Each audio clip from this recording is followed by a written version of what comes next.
Good afternoon, everyone. Thank you so much for taking the time to join us. From the Legislative Building in Regina, we have Minister of Health Paul Merriman and Saskatchewan's Chief Medical Health Officer Dr. Saqib Shahab. As well, from the SHA, we have CEO Scott Livingston. We'll open up with remarks from Minister.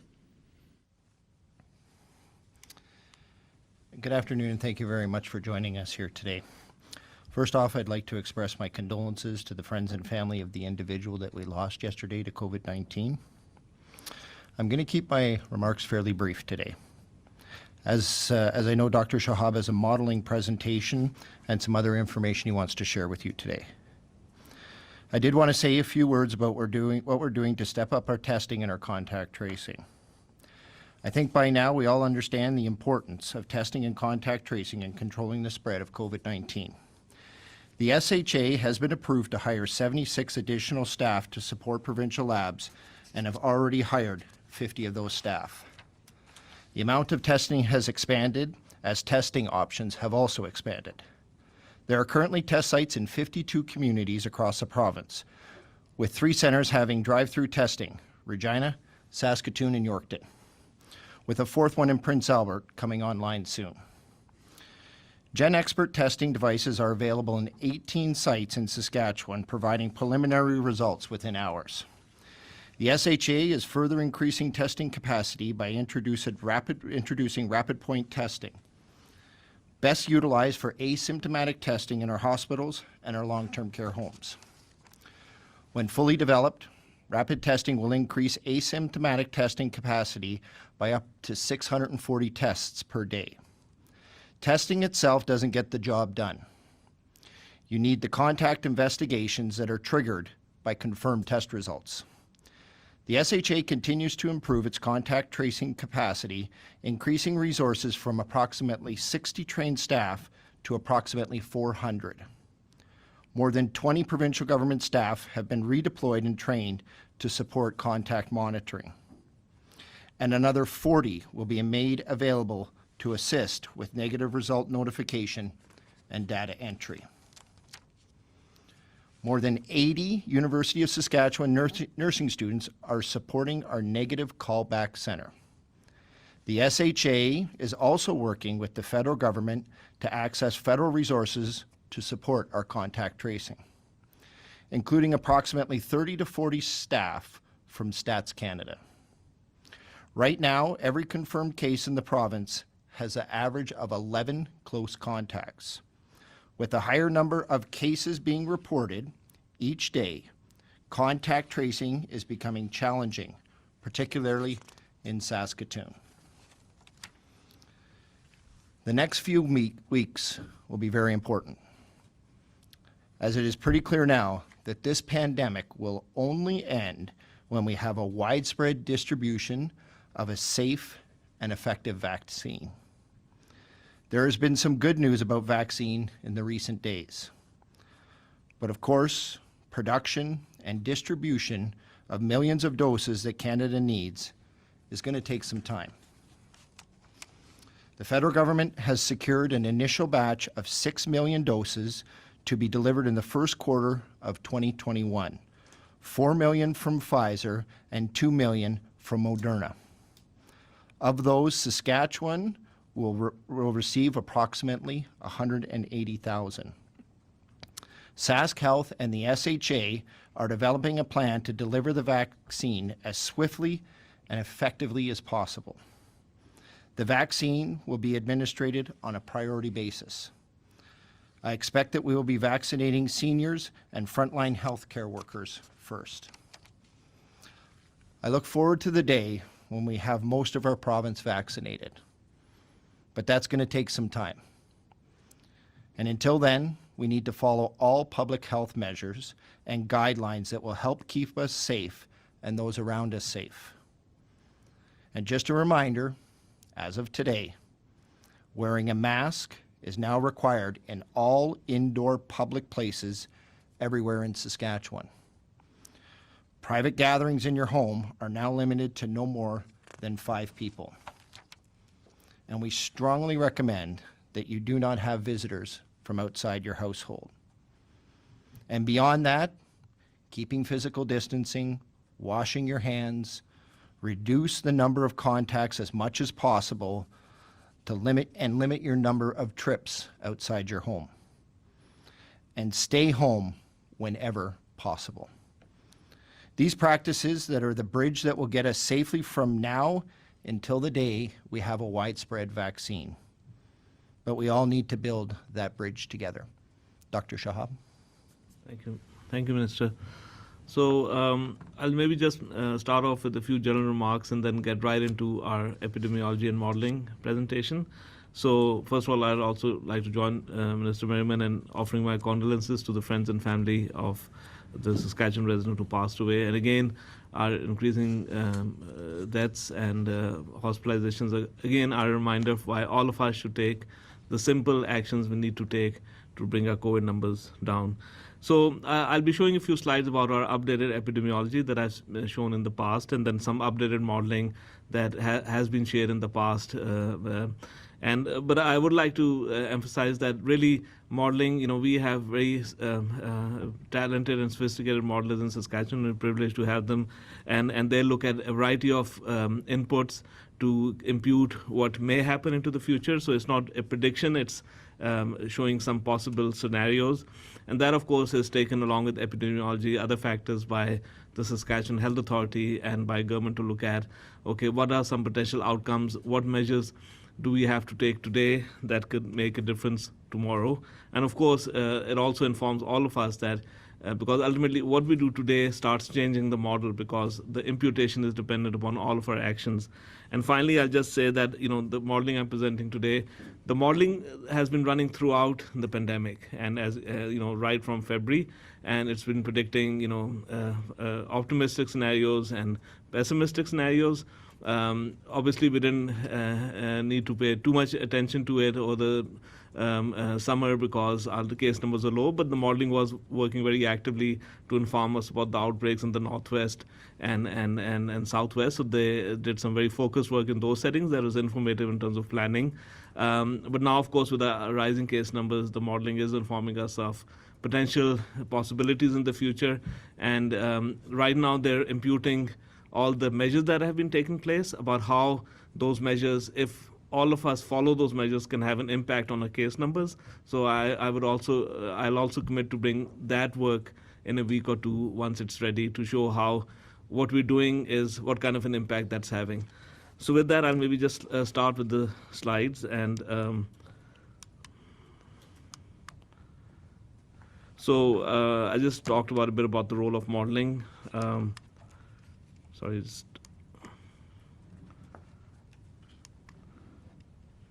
so I just need to get used to the pace of this. So there's no, this is from our dashboard. What it does show is that what I've been saying for some time, that we had right to the left of the slide, we had a small spike in March, mostly international travelers. Then we had small spikes throughout the spring and summer, outbreak in the Northwest, outbreak in the Southwest. But obviously over the last 6 to 7 weeks, we can see a sustained increase throughout Saskatchewan. And this is really our first real wave. For many jurisdictions, it's been their second wave. For us, I would submit that this is our first true test, and we have prepared well, but we are now being tested both as residents of Saskatchewan, obviously the healthcare system, and other sectors, schools, other sectors that are impacted by COVID, and how we need to all respond to that. This is information is available on the Public Health Agency of Canada website, and this also shows that over the last few days, our active cases actually have become third highest in Canada. Initially, we were fourth highest for a couple of weeks, but now we are third highest in terms of active cases. And so again, the indicators are concerning. And this, for example, shows the rate per 100,000. This is the total for the last 7 days. So I think we just need to be careful that some of the metrics we use, we average for the last 7 days cases per day. But on some sites, you can see total cases over 1 week. So the numbers can be a bit different. But again, this also shows that, we're fluctuating between third highest and fourth highest in Canada right now. And these numbers can go up and down based on, how many cases do no longer remain active and how many become active.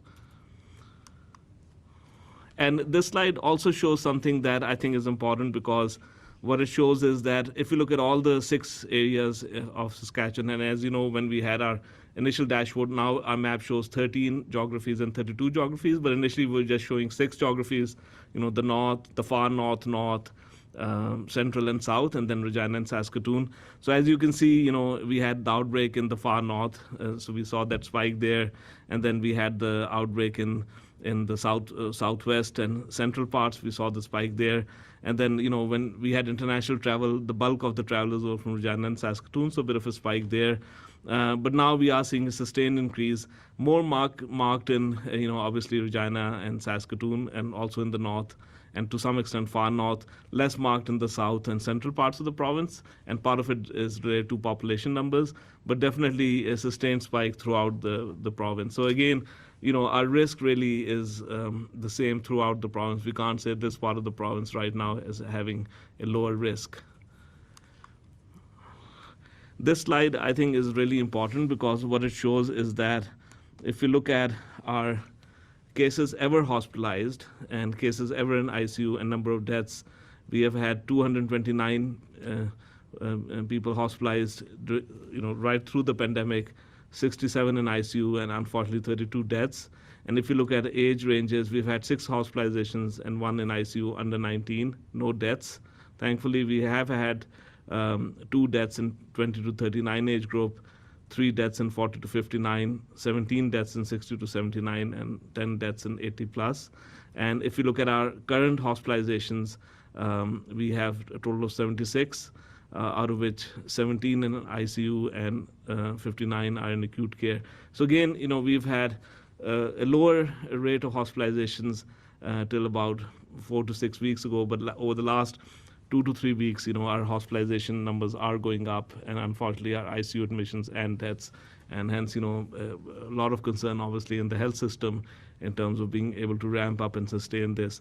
And this again shows the same thing in terms of hospitalization and deaths following the rise in case numbers with a lag of 2 to 3 weeks, because generally, a lot of our increase in case numbers end October, early November were in a younger demographic, and it takes about 2 to 3 weeks for it to spill over into older demographics, and then of course a week or 2 for it to result in the need for hospitalization.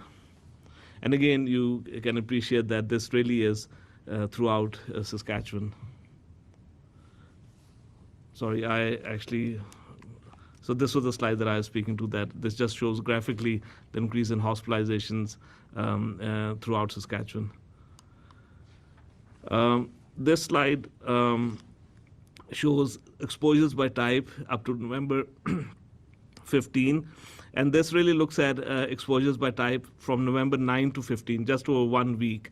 And I think this is important, because when we talk about 1,000 cases over a week period, that's sometimes more than 2 months worth of cases in the summer. So this can tell you about, if everyone has 5 to 8 contacts, but how intensive the case contact investigation now is. But we can see that healthcare workers, along with our frontline workers, are at risk, and some exposures may happen at work, some may happen in community settings. But again, it's a testament to the ability of healthcare workers to use PPE that overall numbers remain low. International travel is very small. Domestic travel this week was not remarkable. That has been there in the past, but again, cautions around avoiding all international and interprovincial travel as much as possible. We obviously have not had any transmission in the healthcare setting so far. In the past, we've had some transmission. We've not had large transmission now in communal living settings or congregational living settings like we had in the summer. Mass gatherings now is not contributing too much, because again, there's a prohibition against mass gatherings. We've reduced our gatherings in the home, so that as a contributor has come down. So that's good, but while that's good, we are still seeing significant transmission in other settings. So you can see that workplaces are contributing 8 cases the last week, household exposure in other social settings, public facilities, schools and daycares. And then a bulk of our transmissions, we are not able to identify the transmission chains. When you have a super spreader event, at least 200 people went to this event, 80 ultimately got COVID, and then they transmitted to their household contacts, another 100, 200. Now, for most cases, you're out and about, but unless there's an outbreak, you can't reliably say that what was your source of exposure. So, and that number has been increasing, especially over the last 2 weeks. So again, that's something that we need to watch, and that's why we all need to reduce our number of contacts. We all need to examine where are we going. Is it essential? Stay home as much as possible. Go in a very dedicated way. If you're going shopping, try to go once a week. Grocery shopping, just one person. If you're doing Christmas shopping, try to go when there's less crowding. Plan ahead what you want to get. Go and get what you need. Don't browse for a long period of time. All the behaviors we were exhibiting in March, April, we need to revisit. And I was saying that in March, April, our parking lots were empty in commercial areas. Now, if you see 100 cars a week ago, you really want to see about 25, 30 cars, which means you're going less frequently, you're going at different times of the day, everyone isn't going at the same time, because we need to space things out. It may result in the similar type of economic activity or slightly lower, but we need to space our activities out, and that's going to be really important. Outbreaks are just a small subset of exposures, but they are very important, because when we have an outbreak, 2 or more cases in a setting, it helps us understand what is happening. Was there lack of mask use, lack of physical distancing? And sometimes, everything can be in place and an outbreak happens, and that's called a super spreader event. It's just because we already know that you have to be 2 meters away and then the risk is lower. But sometimes, you can have someone who's shedding a lot of virus, and the ventilation is such that, air currents can carry the virus further. So, but generally what we've seen is that, over the last 1 month or so, we've seen 5 outbreaks in assisted living home care. So very concerning. We would go weeks without an outbreak. So that's very concerning. 3 in group homes, 1 in a shelter, Lighthouse in Saskatoon, 5 outbreaks in long-term care facilities. And again, it's a testament to the excellent way in staff are managing that we haven't seen these outbreaks become large, and we know how challenging that has been in other provinces. But again, this is exactly the reason why our visitation policies are tightening up. We absolutely have to protect the most vulnerable individuals in long-term care, personal care homes, assisted living. And of course, it impacts the quality of life of residents in those settings. It impacts families who can't visit as frequently as they need to. But right now, for the next 4 to 6 weeks, it's imperative that we kind of visit less frequently, try to reach out in other ways to prevent large outbreaks in those settings. Health facilities, 2 outbreaks, thankfully no significant outbreaks in community living settings, 9 outbreaks in the community setting, so they could be a variety of settings, and then 14 in non-retail workplaces. And again, we worked with the Ministry of Labor. They've reached out to workplace sectors just to make sure every workplace, small or large, public-facing or closed, has a COVID plan. And many workplaces do, but they just need to revise that, make sure that they're following those plans. People who were able to work from home, came back to the office, can probably start working from home again. Those who need to be in office need to just be very meticulous about those plans. And this includes, how we behave during break times, mask use in common areas, cautions around carpooling, for example. Wear a mask and sit diagonally in a car if you must carpool. We've had 1 in a post-secondary institution, 3 in places of worship. So again, while most places of worship have been following the guidelines and have not had outbreaks, we can see every sector is contributing, cases, and through outbreaks we can see that the contribution is in every sector. So, events which may be a wedding or funeral, right now receptions of up to 30 are allowed, but this is a time to, have as small as a reception as you can, because we have seen, 6 outbreaks in even weddings and funerals that were less than 30, 1 in a bingo hall. So again, cautions around those activities, physical distance, mask use, hand sanitization. If you're doing an activity, just do that. You shouldn't be eating and doing an activity. The food consumption piece should be totally separate. In retail locations, again, these were not necessarily involving customers, because we all know that's set up really well, how we behave as customers and how the plexiglass and all that is, but sometimes it can be in staff during break time. And then we've had gym outbreaks, obviously 4, and that's why we're revising the guidelines. We already put in some measures around group activities. 10 linked to a restaurant or bar involving both staff and customers.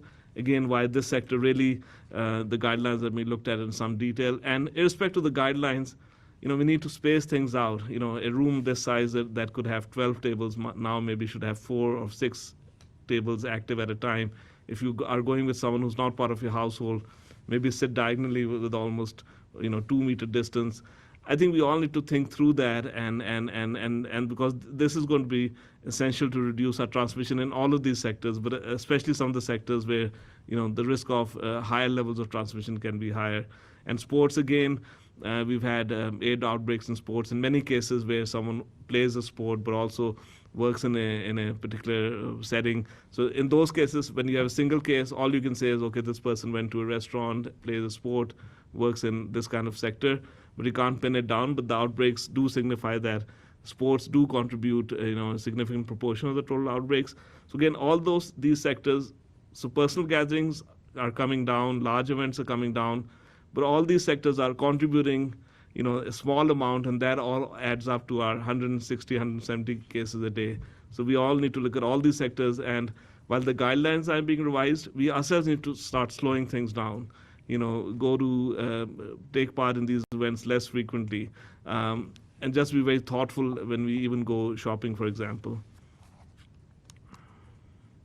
Our testing numbers have kept up, and obviously you can see some day-to-day fluctuations due to weather or other factors.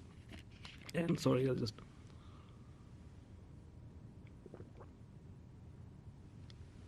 You can see some day-to-day fluctuations in the testing numbers, and also due to batch reporting, our numbers day-to-day kind of fluctuate. So again, from my side, I really look at averages by week, because in my view, that is really a more reliable indicator. And again, our weekly average has been going up. It's around 173 now. As a proportion of that, our cases per 100,000 is around 14 now. So creeping up below that 10 per 100,000. Our test positive rate is around 6.3%. So again, creeping up. So all these trends are still creeping up, and really want to see that turning around.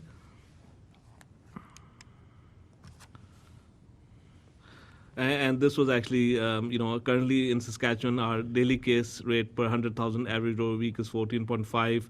Active case rate is 146 per 100,000. Test positive 6.7. And if we look at the 13 geographies, it does fluctuate up and down. It goes up or comes down. Saskatoon is at 8.9, Regina 4.2. But at a smaller geography, it may go up and then come down on a day-by-day or week-by-week basis. But overall, our trend still is higher than we would like it to be. And then finally, before we get into the actual modeling slides, the reproductive number, obviously, if we did nothing, it would be around 4 to 5. Generally, we have, if you look at the top graph, so there's that kind of dial where we want it to be in the green. But if you look at the graphs on the right, the top one is Saskatchewan, where throughout the summer, we were mostly under 1. So 1 case is infecting less than 1 other person. But, when we had our, initially in March, we were over 1 because people are coming back. They may be transmitting to close household members. Then it became under 1. Then we had a few spikes when we had localized outbreaks in the northwest and southwest and other parts. But now, for the last 4 or 5 weeks, it's been sustained over 1 provincially. And if you look at it by the north, sustained over 1. Saskatoon, it has come up and down, but generally staying over 1 more than staying under 1. The rural south part, it's been doing better. Obviously, when we had the outbreak in the Yorkton area, it came up, but it's trending up again. And then Regina, of course, not as high as Saskatoon initially, but trending up again. So again, what it shows is that, when we do have transmission, each person is infecting more than 1 person, and we really need to go under 1. And everything counts, staying home if you're sick, getting tested, contacts need to stay home so that they don't transmit further, and then and reducing the number of contacts we have. So all these measures help in bringing the reproductive number down.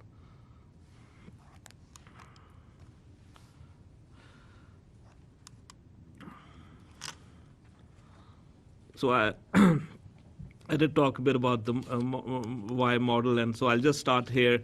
So the top slide shows the kind of peak and valley, peak and trough pattern. So that was what we were seeing in Saskatchewan, up and down, and the peaks are more localized. And ideal is we are in a slow burn, but if you can't maintain that, peaks and troughs which don't really go very high, you shouldn't really be hitting more than 60 cases a day, even if you're having a localized outbreak. So that's where we want to be. Right now, we're seeing a bit of a surge, the fall peak, and that's the second slide. But what we want to do is we want to manage this, and then we know the pandemic's going to be continue till at least May, and then there'll be vaccine in the pipeline. Summer will come, and by next year fall, we may be in a better place. But what we want to do is, if you look at the bottom slide, we want to address this current peak and go back to either a slow burn, low flat curve, or peaks and troughs that are more manageable and don't need the same kind of measures that we are putting in place now. And this was kind of this is just an update of assumptions that have been updated on a monthly basis. And we have to remember that the worst case scenarios are still there even if you have low numbers. It's not that if you have low numbers you can say, oh, we don't need to do anything, because even with low numbers you can you still have to model for the worst case assumption. But what it shows is that you can, through fairly simple measures, bend the curve. And those simple measures are mask adoption, and they put in 60%, but I would propose that if we have 90% people using masks at all times, that will bend the curve quicker, especially given where we are now. Fraction of population engaging in weekly gatherings. So right now no one is, but that does have an impact. Size of weekly social gatherings. So we are less than 5 and 0 if you already have 5 people in the household. But you can see how each of these things that it's up to us contributes to, and small changes, like if we did nothing and stayed at, for example, personal gatherings of 20, we would rapidly start escalating. All of us doing these things, not just people who are over a certain age or people who have underlying risk factors. All of us need to stay home when we're sick, wear a mask, wash our hands, maintain 2-meter distance. Otherwise, we can't bend the curve. It's not just up to a few of us. All of us have to do it. As many people as can, if working from home, that contributes. I said in a parking lot, if you see 100 cars at any given time, you really want to see 25, 30 cars. And it may mean that people are going shopping or going to restaurant at different times or going less frequently, but in a more thoughtful way where you kind of get what you need in a more systematic way. And similarly, grocery store visits, go once a week in a more systematic way, at times where it's not too crowded, then more frequently. And that's the beauty of modeling, that all of these small measures, when you add them up at a population level, it's almost too easy to achieve, isn't it? When you look at the optimistic rate, I find it hard to believe that if you all do these simple measures, you can bend the curve. And I think that's the message we have to take home, that it really is up to all of us. So that's, I think, a key message. And of course,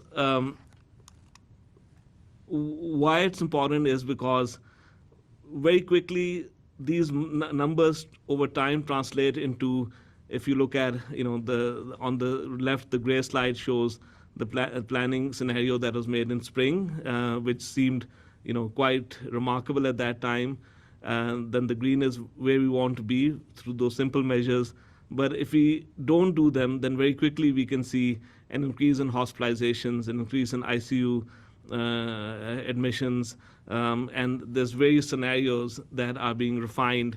And like I said, in a week or two, I'll present this data again, showing that with all the measures we're taking place, where are we now with the optimistic scenario? Because the higher we go, the longer it takes to bend the curve and the more interventions you need to put in place. So now it may not be as easy as 60% mask use. It may be 90% mask use and other measures that may be required if we don't see a change in our case numbers. But I think what this shows is that cases creep up on you very quickly. So we went from less than 50 cases a day to around 50 to 100 to 100 to 150. And now in our 3rd to 4th week, we are 150 to 200 cases. So things creep up very quickly. And and then it's additive. These numbers just keep adding up, and then the downstream to that, hospitalizations and ICU admissions adding up. But on the other hand, when we turn things around, it still takes a few weeks for case numbers to go down, and then of course for hospitalization, ICU admissions to go down. It may take 4 to 6 weeks for that impact to be seen on hospitalization and ICU admissions. And this is what I will be updating. And this again is on the right side. It just shows our case numbers, average case numbers in the table below, just rising. We've been sharing that information. The graph on the right top just shows our daily case numbers, trending up. And then the scary picture on the left is what we need to pay attention for, because ever since March, we looked at the scary pictures and we felt comfortable that that's very important to be aware of, but we're not going there. And even with the localized outbreaks, we were hitting the upper bounds of getting into an uncontrolled state, but we were not getting there. Things would turn around, and we were confident because localized outbreaks, we understood the transmission. There was surge that would go there. Now, of course, what's happening is that we have transmission throughout. It's not localized, so our transmission chains are not well defined. It's people going about the regular business, and so contact tracing is very challenging. And the longer we stay in this, the longer it's going to be to turn things around. So if you look at these three stars are from November 8, 11, and 14. It does show that we are going up higher than our comfort level, and the modeling is being run as we speak, and I'll bring that next week and the week after, that we really want to see this bending down. And if it doesn't bend down in a week or two with the measures we've taken this week, we will have to think of other measures. But in addition to other measures, all the things I mentioned before, going less frequently for shopping, staying home as much as possible, wearing a mask when you're out and about, all those measures have a significant added effect, and we can't discount the value of those measures as well. And then these modelings are very complex, and they look at many inputs, and they are refined and to become more relevant for Saskatchewan. But then we are using, and the health system is using, what's known as a forecast. So that's a short-term 2-week forecast, and the blue kind of shows the confidence levels because it's just an estimate. So again, you can see that if we are at around 150 to 200 cases a day, that's the red dotted line. We really want to level off at 100 to at less than 200 cases a day. But if we were not to do anything, we can see that it's trending up to, in a week or two, to 600 cases a day or 1,000 cases a day. And we definitely don't want to go there. We need to do everything we can to bend the curve. But it is showing that the forecast is trending up, which all of us know in terms of from the EPI as well. But the modeling just confirms that we really need to take significant action so we don't get to where the forecast is showing. And similarly, if you look at hospital admissions again, and that this is obviously the concern for the Saskatchewan Health Authority and all people who work in hospitals, that this starts to show an increase in acute care hospitalizations and ICU hospitalizations. And again, if you track actual hospitalizations for the next 2-3 days, the actual hospitalizations are following the forecast. So that's why that shows that the way that the forecast is derived is accurate. But we still need to actually continue to watch, is it bending down or is it going up? So finally, I'll just maybe come to that initial slide that it's surprising how individual actions can actually make an impact, but they have to happen. We can't say that we won't make any change in our day-to-day life because everyone else is. That's not how it works. All of us have to make a change, irrespective of whether we're working from home, we're working in a specific setting. I think we do need to decrease our discretionary activities. I did say that if you're playing 3 sports, play 1.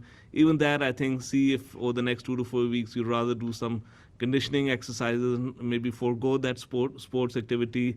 If you do go every now and then to a bar or restaurant, maybe go less frequently, go with a smaller group, go at times when there's less crowding, and those guidelines are being revised as well. Same with the retail activities, going shopping, certainly support local businesses, but go in a more thoughtful way where you have a good idea of what you want and you go and spend less time and get what you need and spend less time browsing. So all of those factors do have an impact. I think finally, right now, modeling and epidemiology and tracking where we're going is very important. And so I hope this is useful, and I commit to bringing some of this information back in a week or 2 weeks, and as frequently as required, just to maybe, discuss, are we headed in the right direction? And if not, what measures have we taken? What impact are they having? And if they're not having the desired impact, what other steps do we think we need to take? Thank you. Thank you, Dr. Shahab. We'll now take some questions. Arthur? This is for the minister. Just when we look at this table of modeling scenarios, it really drives home how stark the differences between the pessimistic scenario and the optimistic scenario. And of course, some of the assumptions here have to do with restaurant and bar use, percent of people working at home, the kind of things that would require strong public health measures to achieve. And I'm wondering, when you look at that, and when you look at the potential number of deaths, the potential strain on the healthcare system, why don't you see the need to take the strongest measures possible in order to completely minimize the possibility of that nightmare scenario happening? Well, thanks for the question. I guess from my perspective, we are moving in a direction. We're going on the information that we have on a daily basis. We're making the decisions that we made on Friday on information that was coming to us in that week. We made some major changes and some changes to the public health. That was followed up again by Tuesday with some more restrictions and some more tightening up of the specific areas that Dr. Shahab certainly described. It's very important that you can see the potential of where it could go in the worst case scenario, but you can also see the potential of where it can go if the regulations are followed. If the regulations are followed, Dr. Shahab has demonstrated that, and he's going to show that. The ones that we put in Friday and on Tuesday is going to take 10 to 14 days before we can see that actually has an impact on the numbers, because we're catching numbers in people that were infected a few days ago. So we want to make sure that those numbers that are going on an outward basis reflect what we are doing. We have the potential to change this and avoid the worst case scenario. And I think that we can. I'm very confident that the people in Saskatchewan can, again, if they're adhering to the specific rules. You said that it'll take 10 or 14 days to know to what extent the current measures are effective. But we can see right here that the 14-day forecast alone leads to a very dangerous situation where we're getting as many as 2,000 forecasted daily lab cases a day in the very worst case scenario. And I'm wondering why we are even playing with the possibility of taking that risk. Well, I would counter with that this is what you say will happen. I say that this is what could happen. Why are we taking the risk when that could happen? Well, I think that we put in some measures in place right now that are going to be able to do that. We've been looking at the information that's been coming at us on a daily basis and continuously adjusting what we are doing as far as public health measures. That has been continuing throughout since the pandemic started. There was major restrictions at the beginning, and then they lessened off. We reopened the province. We reopened our school system. We reopened the businesses across the province. So in saying that, I think it's very important that we are making those measures exactly. Like it's very easy to look back and say, well, we could have done this then, but with the information that we had at that point in time, we're making the best decisions that we possibly can. I don't know, Dr. Shahab, if you had anything to add? Yeah, I think it's so if you take a long-term view, obviously no measure should be off the table and they should be put in place at the right time for the right length of time.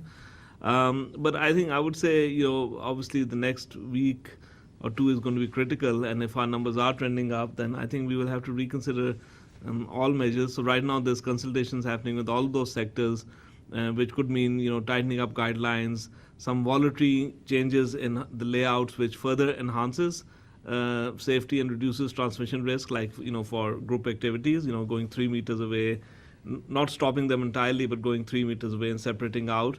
And so, but if that is not having the impact, and of course, we've always said that the guidelines are there, and obviously business owners have to comply, and so do customers. But that still lets us do things that we value. But you're absolutely right that if we don't see a change in our case numbers, then we will have to go in a direction of more restrictions, which are hard for us as individuals, and it is hard for those sectors as well. We'll go to Mark. What's the current situation with capacity in our hospitals, and with these modeling numbers and what we're seeing over the next couple of weeks, how do we expect that to affect? I would say that we're at a normal capacity within our hospital system, and I'll get Scott maybe to answer the specifics on this. And we're continuously adjusting that. If we have more patients coming in on COVID side of things, then that means we have to adjust down. We only have a finite amount of human resources out there to be able to assist any individuals coming into the hospital. But we have to continue balancing that. We don't want to start pulling back on surgeries if it's not needed. We still want people to get their surgeries in time so they can maintain a healthy lifestyle and for the benefit of their mental health. We're going to continue adjusting that throughout, and that adjustment and that balance that we're going to find is going to be on a daily basis to be able to see, do we need to adjust things in Saskatoon? Do we need to adjust things in Indian Head? What are our options of being able to make sure that the system is running at its maximum capacity, but dealing with what is specifically in front of them? I don't know if, Scott, if you have anything to add to that?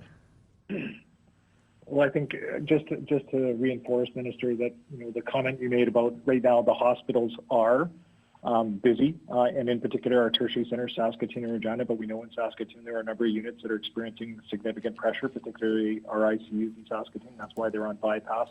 But part of the role is that we're still at this point in time in the pandemic. There's that dual responsibility where we're taking care of both COVID and non-COVID patients, which is where we want to be, and we don't want to see a wholesale closure of the services to those people that are not experiencing a COVID diagnosis. But at the same time, we have that ability, if we need to adjust services based on what we're seeing with the COVID pandemic. At the same time, we're looking at our capacity as a single organization. We're looking at our acute care capacity across the province. So yes, we're under pressure. Yes, there's some safety valves that we could use, but they're not ones that we want to pull the trigger on just as of yet, but we will adjust our services as we need to support our COVID response. And if we need to build capacity like we did in March by reducing some of other services here and there for short periods of time, we'll do that. And in fact, part of the revision to the surge plan, in April we released our COVID surge plan, and we're reviewing that and looking at the new data. And it includes those options around what we can do to expand capacity on the defensive side, but also how we support the offensive strategy. Follow up, Mark? Yeah. At what point would the field hospitals come into play in that situation? We have various steps to be able to get to that point. The field hospitals are, as far as I know, physically ready. But again, we have to resource them. So we have to pull the individuals out of the current hospital system to be able to put them in the field hospital to be able to do that. So from my understanding is that the field hospitals would be used, but only if absolutely necessary. But that's why we built them, is to make sure that we had that final pressure area that we could release if need be. I don't know if, Scott, you wanted to add anything? No, I don't. I think you answered exactly how I would have. We'll take a question on the phone lines. We have Connor O'Donovan with Global. I guess I'm just wondering why. I think Dr. Shahab, you said that you expect a vaccine in and around May, which I guess is right after the 6-month period for which these scenarios are projected for. So why do you say that, or why do you think that vaccine will come in May, I guess? Yeah, no, so I'll just clarify. So I think right now we are in a state of sustained transmission. And we've always said that when we go into the fall, when we are indoors more, we have to take extra precautions. So we were all predicting a fall surge. We didn't see it for quite some time. Now we are definitely in our fall surge, which, again, is our first wave, our first true test province-wide. Obviously, we've been tested in different parts of the province before. And this caution, because we are indoors, all the measures we have to take all the time will have to continue until May. After that, summer comes, we can do more things outdoors, and we may get some respite. And of course, if our numbers are surging, we may need to put in place additional measures. But around vaccine, I think I didn't want to give that perception. The vaccine pipeline will be, is getting more and more clear. We already know that there may be vaccine available, a limited amount available starting January, February. But then, the vaccine pipeline will continue throughout next year, throughout 2021. And we don't know the details of how much vaccine will be available beyond February, but it will be coming in smaller amounts. And obviously, we hope that there will be a national approach of prioritization about who should get the vaccine first. Obviously, we're looking at emerging data on how effective the vaccine is. Early trials show that it's highly effective, and indications for use. And so we would, hope that as the vaccine becomes available in 2021, starting in January, February, people at highest risk are first in line to get the vaccine, and people who provide services to people who are unwell, including frontline healthcare workers, would also be front of line. But some of those details will depend on what we see as the pipeline. So we'll start in a limited amount. We hope January, February. But then we don't have good visibility of what the pipeline will be through the rest of the year, and that will continue beyond May. I anticipate that the vaccine pipeline will continue into the fall. Follow-up question, Connor? I guess these scenarios, they depend on public uptake of the health measures. Is there any kind of information out there that suggests people start paying more attention when we see a certain number of cases per day, or a certain rate per 100,000, or people really start to take this more seriously? So my cutoff for sitting up and paying attention is 5 cases per 100,000, and which is more than 60 cases per day. So whenever you start getting into the range, we all should sit up and take notice. And of course, anytime you're above 10 cases per 100,000, that's for us in Saskatchewan, more than 120 cases a day. I think you need to, of course, all of us need to do all the things we should be doing all the time, but then you need to slow down your activities, which now, like I said, go less frequently shopping, go less frequently to other public settings. We already, significantly reduced gatherings in the home, significantly reduced visitation to long-term care. But beyond that, other specific measures become critical. So that second kind of threshold for me is more than 120 cases a day. And now we are averaging for 2 or 3 weeks now well above that, 150 cases 2 weeks ago, and then around that 160, 170 range last week. Go back to the room. Steph? Yeah.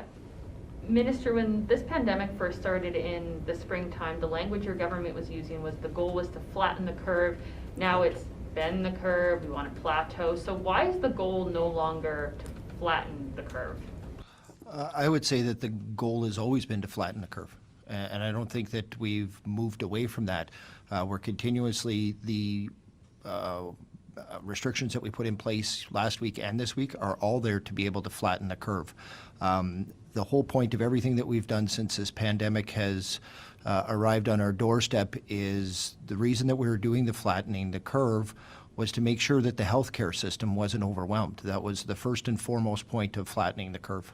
To be fair, Minister, the restrictions the government took in the springtime to flatten the curve were nowhere near that same level. So I don't think you can honestly say the goal here is to flatten the curve, because we're not taking the same level of interventions.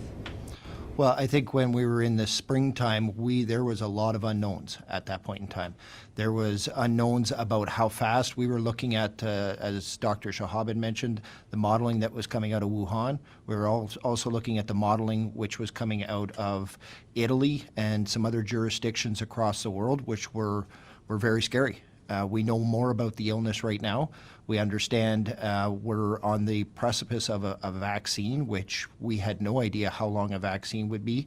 And people are starting to adapt to how to manage their daily lives around this vaccine. So the goal is still to flatten the curve, to make sure that the healthcare system is at a place where it's manageable and we can continue to accept patients and we don't get overwhelmed. By rejecting calls for this 2 to 3 week circuit breaker or shutdown or lockdown, there is an inherent risk that this virus is going to continue to spread in higher numbers. Like in the springtime, when everything was locked down, we didn't see a heck of a lot of transmission. Now with more things open and people being able to gather in others' homes, we are seeing this virus spread. So why does your government accept the risk that this virus is going to continue to spread and more people will become severely ill? Well, I think the Premier mentioned on Tuesday, and Dr. Shahab just certainly, I heard it today, saying that everything's on the table. We haven't made any final decisions. What we're looking at is continually to find that balance in between what is our healthcare system can handle, what we can keep our economy and the jobs, as many people employed as we possibly can, which also leads into people's mental health. With a complete shutdown, it's very challenging for people to deal with that twice in 1 year. So we're continually adjusting our restrictions and our guidelines to be able to make sure that we're finding that. That's why we're working with the associations, we're working with the businesses and the other organizations to make sure that we can find that spot where it is. And obviously, since the beginning of last week, that spot's moved. That's why our restrictions have continued to move, is we're continually adjusting to be able to make sure. Is there something in the future? I can't tell you that. I can't tell you what's going to happen in the future, but I can tell you this. If everybody adheres to the guidelines that are set out, we've got a better chance of maintaining what we have now or opening things back up versus going the other direction. Take our next question. Adam? One of the main criticisms of the current restrictions right now is that people think it's contradictory that they can't have people in their home, but they can go to a bar. I know the Premier said meet a friend at a bar or restaurant, sorry. We don't have anything coming on that. I know you're talking to those industries, worship services, sports. Where is that at, and what can you say to people who think that this is contradictory when we don't know? We have 1,000 pending exposures right now, according to this chart, where those could be happening in some of these places that don't have restrictions right now. So what's your message to that criticism? And I would ask both of you to answer. Go ahead, Dr. Shah. So my message today is actually we need to slow everything down on our side. And I think that is essential. And I gave the parking lot analogy that, parking lots were empty in March. They were full, over the summer and early part of the fall. But if you go to your favorite shopping mall or restaurant area and you're used to seeing 100 cars, we should see 25 cars there. And we need to slow things down, go less frequently shopping to a restaurant. And I agree that, if you want to have that get-together, think very carefully. Obviously, home is not possible right now. Even at another setting, if it's your close household members going out for a meal, that's safer. If it's friends and family who are not part of your close household, even there you need to maintain the 2-meter distance, and it'll make for a very big table for people to sit 2 meters apart. But those principles need to apply in all settings, including in a restaurant. And I think we just need to take that to heart. And I think the next 2 to 4 weeks we need to be extremely cautious. But then if our curve trends down and we come to that, ideally less than 60 cases a day, then we can again start relaxing a bit, because ultimately that's what it'll have to be. We tighten up a bit, bring the numbers down, bend the curve down, and then my comfort level is below 60, but certainly below 120, and then we can start easing off a bit. But that's how it'll have to be, unfortunately, throughout the winter. Minister, what's the update on the consultations, and what can you say to people that are concerned that this is contradictory advice? Well, I don't think it's contradictory. I think this is many steps that we've put into place. We've seen household transmission numbers go up, and that's why we kind of targeted in on that area and reduce. And you saw the sheets that were out here. When we keep reducing the household contacts and we abide by the masking rules, it brings our numbers back into check. We want to make sure that the tendency when you have people over is you want to have your neighbors over one night, and then you want to have some family members over the next night.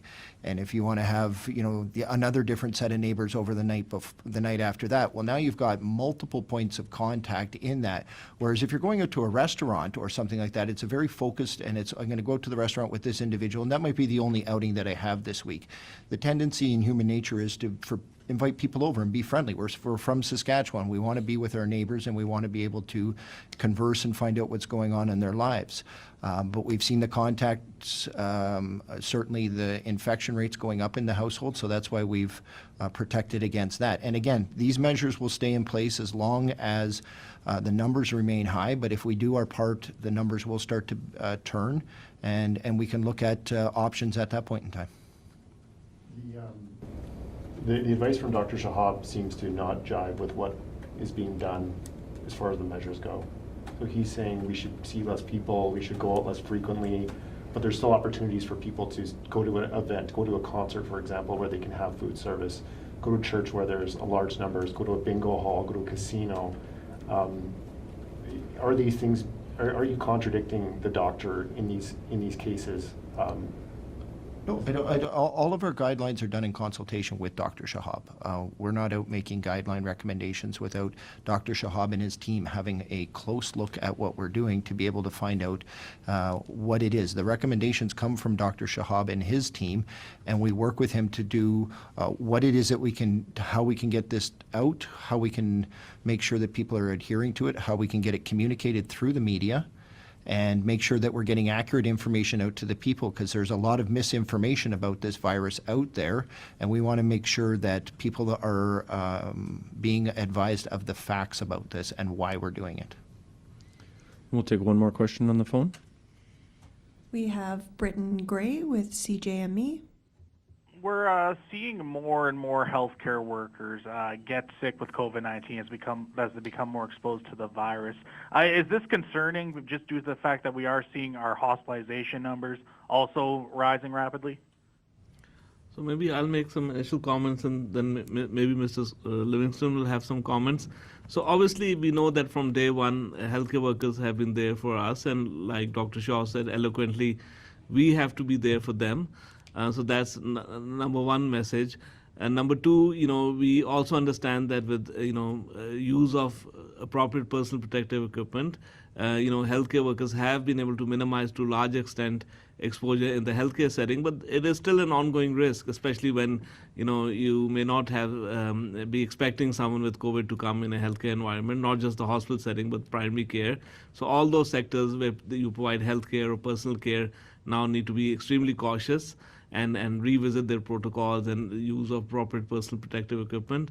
But in addition to that, just like everyone else, we are out and about and also get exposed in the community setting. But I think all those things are important, and if required, we can present further analyses by occupational group if required. But I'll just see if, Scott, you had any further comments? Just add that throughout the pandemic, it is one of the metrics we've been monitoring, and I don't think you're seeing a trajectory any different than what we're seeing in the community. And just like Dr. Shahab has said many times, when we see large uncontrolled spread in the community, we're going to see changes in spread in schools, we're going to see them in healthcare facilities, and we're going to see them impact healthcare employees, physicians, just like we would anybody else in the community. And the only thing I would add is, this is one of the major concerns that we would have as a system, particularly as we go into, seeing the case numbers we've seen recently, and without the public's help to help control the spread of this disease, and in particular control the number of contacts per case. 11 is way, way, way, way too many. Is we're putting the risk of the healthcare system at stake, not just because of patients getting COVID, but because of healthcare employees, physicians, and all of our staff being at risk of being infected, and that reduces our ability to properly care for patients. You have a follow-up, Britton? Is there maybe a reason for why we've been seeing higher hospitalizations? Is it just because more people are getting sick, or are people starting to maybe feel even stronger symptoms due to this virus this time in the fall? So my initial assessment is that the COVID virus has not changed, but obviously as it infects more people, even though initially it was in the fall is infecting more young people, but as we saw, even in the younger age groups, we unfortunately have seen hospitalizations and deaths. They're less common, but the more people you have who get COVID, even if it's a smaller proportion, you do see the impact. But also, obviously, there's always a spillover to, people who may be older, and hence the caution around personal gatherings, the caution around, visiting our friends and family who are more vulnerable in assisted living, long-term care, personal care homes, and also the caution around, all of us, wearing a mask, maintaining physical distance, and those who are more vulnerable being especially careful and thoughtful when they're out and about and thinking of going to a restaurant or other such setting. Perfect. Thanks so much, everyone. That's all the time we have today.